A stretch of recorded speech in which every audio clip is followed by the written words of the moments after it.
Ketika saudara kita berbuat salah, kita harus betul tahu dulu situasi kondisinya. Harus berani rem. Sabar, lihat situasi. Ajak mereka berbicara hanya 4 mata. Seringkali orang sakit hati ketika kesalahan mereka diumbar di WhatsApp group.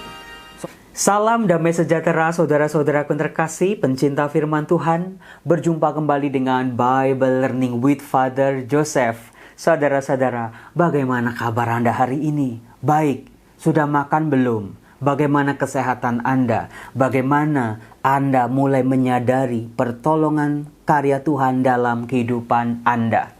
Dalam video ini, saya mau mengajak Anda semua untuk lebih peka, lebih jeli, lebih tahu caranya. Bagaimana kalau kita berhadapan dengan orang-orang di sekitar kita yang kita kenal maupun yang tidak kenal, kalau mereka melakukan sebuah kesalahan atau pelanggaran. Baik pelanggaran kesalahan yang mereka sadari maupun yang tidak mereka sadari. Ketika mereka melanggar, berbuat salah berkali-kali, bagaimana si Romo cara negurnya? Saudara-saudaraku yang terkasih, saya baru saja pulang dari Polda. Polda, nggak salah Romo. Iya, Anda nggak salah dengar. Saya tadi pagi dipanggil ke Polda sebagai saksi ahli untuk satu kasus pelecehan agama. Saya sudah ke sana, jauh-jauh, tetapi ternyata bapak petugasnya malah belum datang. Saya kesananya itu pakai Gojek. Nah, tahu sendiri kalau pagi-pagi di Jakarta menuju ke jalan Sudirman itu pasti padat sekali. Maka saya nggak mau pakai motor saya nggak mau pakai mobil apalagi, saya pakai Gojek. Nah, kalau padat-padatan seperti itu, melewati lubang-lubang jalan atau rel kereta, seringkali motornya menjadi oleng. Nah, kalau begitu apa yang kita lakukan? Kita seringkali butuh pegangan. Nah, setiap motornya goyang, saya selalu pegangan sama abangnya. Kalau saya nggak pegangan, takutnya jatuh. Nah, saudara-saudara, dari situ saya sadar bahwa jangankan naik motor butuh pegangan. Kita naik tangga, kita naik jembatan, kita naik apapun yang membahayakan, kita perlu pegangan. Seringkali saudara-saudara, dalam hidup bersama juga diperlukan pegangan. Apalagi ketika terjadi konflik, permusuhan, pertikaian juga dibutuhkan pegangan. Sebab kalau nggak ada pegangan, makin runyam. Kalau tanpa pegangan yang kuat, maksud baik, teguran yang baik, bukannya malah jadi baik, malah makin runyam. Nah, saudara-saudara, dalam Injil yang mau saya bawakan kali ini adalah pegangan yang diberikan oleh Tuhan Yesus sendiri buat kita. Bagaimana cara memberi teguran ataupun bagaimana cara kita menerima teguran ketika terjadi kesalahan, konflik, pertikaian dalam hidup bersama. Mari kita simak. Nah, firman Tuhan yang mau saya angkat kali ini diambil dari Injil Matius bab 18 ayat 15 sampai 20. Sebuah ajaran Tuhan Yesus yang betul-betul sangat jeli melihat aneka macam peluang-peluang konflik dalam hidup bersama. Baik dalam keluarga, persahabatan maupun dalam pelayanan di gereja sekalipun. Hati-hati, tidak sembarangan kalau kita mau menegur orang. Karena orang lain juga punya perasaan, orang lain juga punya pikirannya sendiri, orang lain juga punya alasan sendiri. Hal tegur-menegur orang yang berbuat salah dalam hidup bersama seringkali bukannya meluruskan masalah, tetapi malahan makin tambah runyam. Betul apa enggak? Romo, bukannya saya mau tutup mata, Romo. Bukannya saya mau cuek bebek, Romo. Bukannya saya mau pandang sebelah mata kalau saya lihat suami, istri, anak-anak, orang tua, sahabat, rekan-rekan sepelayanan berbuat salah. Saya takut, Romo. Saya nggak tahu bagaimana cara negurnya. Karena seringkali dari pengalaman kita, orang udah tahu dia buat salah. Ketika kita tegur, kita ingatkan, mereka bukannya sadar, tapi malahan tambah marah. Persahabatan yang tadinya baik-baik malah makin renggang karena kita mungkin salah cara menegurnya. Kita salah tempat ketika kita memberi teguran. Kita salah situasi dan kondisi ketika mencoba mengingatkan mereka dengan maksud baik. Saudara-saudara, tidak semua maksud baik kita ditangkap secara baik oleh orang lain. Nah, Anda bisa membacanya dari Matius bab 18 ayat 15 sampai 20. Tuhan Yesus berkata seperti ini. apabila saudaramu berbuat dosa. Saudara-saudaraku terkasih, apakah Anda sadar di sini kalimat atau kata pertama dalam ajarannya ini adalah saudaramu berbuat dosa. Jadi ini patokan bersama di awal sebelum kita menegur orang, menasehati orang, membongkar kesalahan mereka, sadari dulu bahwa yang akan kita tegur, yang akan kita beri nasihat, yang akan kita bongkar kesalahannya adalah saudara kita. Anggaplah, lihatlah, pahamilah, perlakukanlah mereka-mereka ini seperti saudara, bukannya musuh, bukannya pihak lawan. Tegurlah mereka seperti menegur saudara. Ini kata kunci paling penting. Iya benar juga ya Romo ya. Ternyata banyak teks kitab suci kalau dibaca lebih detail kata per kata ternyata inspirasinya luar biasa. Dikatakan, jikalau saudaramu berbuat dosa, tegurlah dia di bawah 4 mata. Saudara-saudara, ternyata Tuhan Yesus memberikan sebuah tahapan-tahapan cara-cara dalam menegur orang yang berbuat salah. Tadi 1, perlakukan mereka seperti saudara. Cara kita ngomong, cara kita mendekati situasinya dalam sebuah persaudaraan. Jangan ada maksud benci, motivasi memusuhi, motivasi jahat dalam memberi teguran. Mungkin selama ini orang sakit hati, orang salah paham sama kita, orang menyalahgunakan maksud baik kita, mungkin sedikit atau banyak secara tidak sadar ada motif-motif di luar persaudaraan. Rangkul mereka, dikatakan di bawah 4 mata menegurnya. Ya benar juga Romo. Kita aja di depan banyak orang, banyak mata, banyak telinga yang menyaksikan dan mendengar. Langsung kesalahan kita dibongkar. Langsung kita diberi nasihat-nasihat suci. Kita kan juga nggak nyaman saudara-saudara. Siapa sih yang mau kesalahannya diketahui di depan banyak orang? Tanpa bak bu lagi langsung seolah-olah kita merasa kok aku dihakimi. Kok aku diadili di depan banyak orang. Ditegur di depan banyak mata. Nggak ada orang yang senang, nggak ada orang yang nyaman. Jadi saudara-saudara, inilah langkah pertama. Ketika saudara kita berbuat salah, kita harus betul tahu dulu situasi kondisinya. Harus berani rem. Meskipun mereka melakukan kesalahan loh. Kita yang menegur, kita yang memberi nasihat, yang mau meluruskan juga harus berani bersabar. Lihat situasi. Kalau memang situasi sudah memungkinkan, ajak mereka berbicara hanya 4 mata. Seringkali orang sakit hati ketika kesalahan mereka diumbar di WhatsApp group. Seolah-olah dalam persidangan mereka disidang tapi mereka sendiri nggak hadir. Orang yang mendengar kesalahan mereka langsung numpuk-numpuk kesalahan-kesalahan yang lain. Iya betul sama saya juga. Wah waktu saya sama dia juga begitu, begini, begitu. Orang diadili tanpa dia tahu. Itu yang seringkali membuat runyam dalam keluarga, persahabatan maupun dalam pelayanan. Tarik mereka. Ketika mungkin situasinya sudah reda, ketika mereka juga udah mulai enak diajak ngomong, ketika mereka sudah terlepas dari sorotan orang banyak, ajak ngomong sebagai saudara. Ototnya nggak usah pakai otot-ototan. Pandangannya pakai senyuman yang tulus, jangan yang pura-pura. Ajak makan kalau enak, dalam situasi senang, dalam situasi nyaman.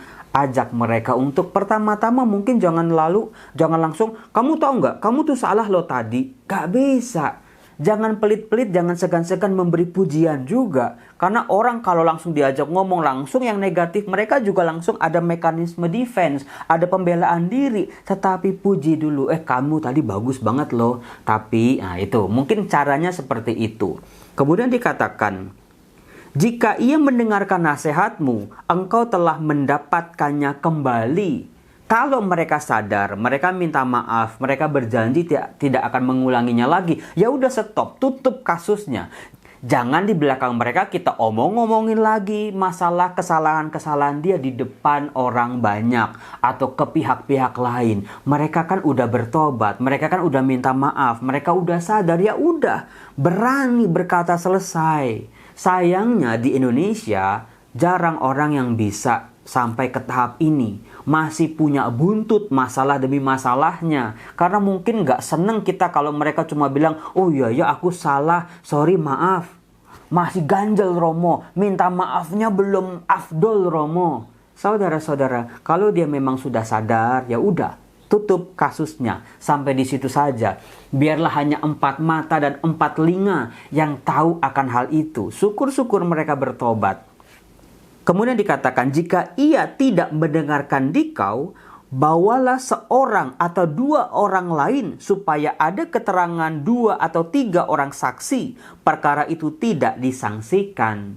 Saudara-saudara, kalau kita sudah nasihati sekali, 2 kali, 3 kali, tapi kok kayaknya nggak sadar-sadar, cobalah panggil 2-3 orang lain lagi. Ingat saudara-saudara, di sini 2 orang yang bisa menjadi saksi. Bisa menjadi saksi itu nggak sembarangan saudara-saudara. Jangan panggil orang-orang yang memang pernah punya dendam sama dia, yang memang musuhnya orang itu.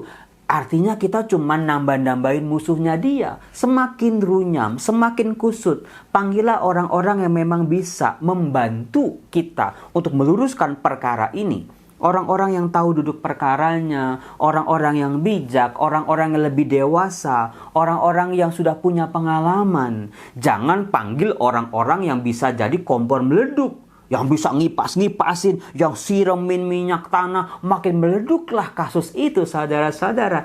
Ini etikanya dalam hidup bersama. Maka jeli-jelilah, pintar-pintarlah dalam melibatkan orang lain. Seringkali di fase ini kita melakukan banyak kesalahan juga. Sehingga akhirnya kesalahan masalah yang dibuat orang itu malah disebar-sebar, malah semakin runyam, semakin tidak ada jalan keluarnya. Terlalu banyak orang, terlalu banyak kepala, terlalu banyak hati yang pernah disakiti, maka akhirnya tidak pernah membawa orang pada sebuah pertobatan. Malah dia makin hancur, makin jahat, makin nggak sadar dengan kesalahannya. Kemudian dikatakan, jika ia tidak mau mendengarkan mereka, yaitu 2-3 orang lain lagi, sampaikanlah soalnya kepada jemaat. Saudara-saudara, catat di sini, sampaikanlah soalnya kepada jemaat. Di sini dikatakan sampaikanlah soalnya, persoalannya kepada jemaat. Duduk bareng bersama jemaat, orang-orang terpilih yang lebih banyak daripada 2 atau 3 orang. Orang-orang bijak, orang-orang yang bisa duduk bersama dengan tenang memikirkan masalah ini, saudara-saudara.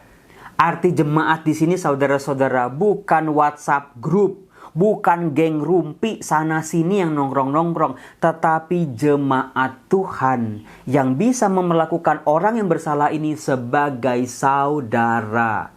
Jadi apapun levelnya, apapun tahapannya, tetap mau 1 orang 4 mata, mau 2-3 orang maupun jemaat harus memperlakukan orang ini sebagai saudara. Persoalan itu kita bawa ke dalam jemaat, biar dalam duduk bersama dengan kepala dingin, dengan para ahli yang tahu duduk perkaranya, berbicara berembuk apa yang harus dilakukan. Jadi itu level terakhir bagaimana orang yang berbuat salah bisa ditegur. Nah, dikatakan jika ia tidak mau juga mendengarkan jemaat, pandanglah dia sebagai orang yang tidak mengenal Allah atau seorang pemungut cukai. Saudara-saudara, dikatakan kalau dia tidak mau mendengar, bukannya tidak bisa mendengar. Itu 2 hal yang sangat berbeda. Kalau tidak mau mendengar artinya dia memang menutup pintu untuk dinasehati. Dia menutup pintu pada pertobatan. Kalau dia masih mau diajak bicara, tapi dia tidak mampu, itu lain lagi. Itulah saudara-saudara cara Tuhan Yesus mengajarkan bagaimana jemaat dibangun. Bukannya jemaat yang masa bodoh terhadap kesalahan-kesalahan anggota-anggotanya. Tetapi menegur pun ada etikanya, ada aturannya. Patokannya adalah perlakukan orang yang melakukan kesalahan ini bukan sebagai musuh, tetapi sebagai saudara. Nah, saudara-saudaraku, semoga dengan firman ini konflik-konflik yang sering terjadi dalam hidup bersama semakin ditemukan jalan keluarnya. Tidak semakin runyam, tidak semakin buntu. Konflik demi konflik dibangun, tidak pernah diselesaikan, akhirnya meledak dan berakhir dengan sesuatu yang tidak kita kehendaki sebetulnya sejak awal. Saudara-saudara yang terkasih, saya berdoa semoga keluarga Anda, persahabatan Anda, pelayanan Anda semakin berbuah. Ingat saudara-saudara, jangan sampai persaudaraan yang terjadi yang kita sudah bangun bagus-bagus dengan segala jerih payah kita hancur oleh karena konflik-konflik. Konflik kecil segera diselesaikan. Jangan ditunggu-tunggu, jangan ditabung-tabung. Mendingan nabung kebaikan daripada nabung konflik, bukan? Masalah-masalah yang besar, cari jalan keluarnya. Mana dulu nih, bagaimana caranya menyelesaikan masalah ini? Jangan ditambah sampai kayak benang kusut. Kita bingung bagaimana cara cari jalan keluarnya. Dari mana dulu? Udah terlalu runyam romo. Udah terlalu banyak melibatkan banyak orang. Udah terlalu banyak orang yang sakit hati. Orang yang berbuat salah bukannya sadar, makin malah berkeras hati. Saudara-saudara, kuncinya jangan sampai ada hati yang terluka. Kalau sampai hati yang terluka, merasa jadi korban, dimusuhi, diadili, dihakimi semena-mena, akan semakin menambah banyak luka. Bukannya membuat orang sadar, tapi membuat banyak orang malah menjauh dari komunitas, menjauh dari rumahnya, menjauh dari persaudaraannya, menjauh dari pelayanannya. Lalu lama-lama menjauh dari Tuhan, semakin tersesatlah ia. Maka dari itu saudara-saudara, baik kita memberi teguran ataupun kita ditegur, semoga Matius bab 18 ini menjadi pegangan patokan buat kita semua. Bapa yang baik, terima kasih untuk kasih persaudaraan yang boleh kami jalin di dalam keluarga, persaudaraan, persahabatan, bahkan dalam pelayanan. Terima kasih Roh Kudus-Mu selalu mempersatukan kami. Namun kami sadar, kami sebagai manusia tidak lepas dari dosa dan kesalahan. Dan terkadang kesalahan itu begitu menyakiti pihak lain. Ya Bapa, jangan biarkan ada roh perpecahan dalam keluarga kami, dalam persaudaraan, dalam pelayanan kami. Jagalah kami, biarlah kami dimampukan untuk selalu berpegang pada firman-Mu. Mampukanlah kami untuk bisa memberi nasihat yang baik dan tepat ketika ada orang-orang yang bersalah. Kami percaya bila itu berasal dari Roh Kudus akan mendatangkan kebaikan, akan mendatangkan kesadaran, pertobatan bagi orang-orang yang melakukan kesalahan. Kuatkanlah kami, berkati persaudaraan kami, berkati ikatan-ikatan kami yang seringkali dirusak dan begitu rapuhnya. Jangan biarkan ada roh perpecahan tinggal di dalam keluarga kami. Sembuhkanlah segala luka. Berilah jalan keluar bagi setiap masalah, bagi orang-orang yang kami sakiti. Ya Bapa, kiranya kuasa kasih-Mu boleh menyembuhkan mereka. Bila kami pernah disakiti, pernah terluka oleh omongan orang, sikap orang, perbuatan-perbuatan saudara-saudara kami ini, ya Tuhan, ampunilah, sebab mereka tidak tahu apa yang mereka lakukan. Sadarkanlah mereka dengan cara-cara-Mu yang ajaib. Kami percaya kalau Engkau campur tangan dalam masalah-masalah kami, semua akan diselesaikan dalam kasih persaudaraan. Biarlah ada ikatan damai, ikatan sukacita di antara kami. Ya Bapa, berkatilah keluarga kami, berkati persaudaraan kami, supaya kami bisa saling membantu, saling bertumbuh dan berkembang dalam kasih. Kuasa kasih Allah boleh turun atas kami semua, dalam nama Bapa dan Putra dan Roh Kudus. Amin.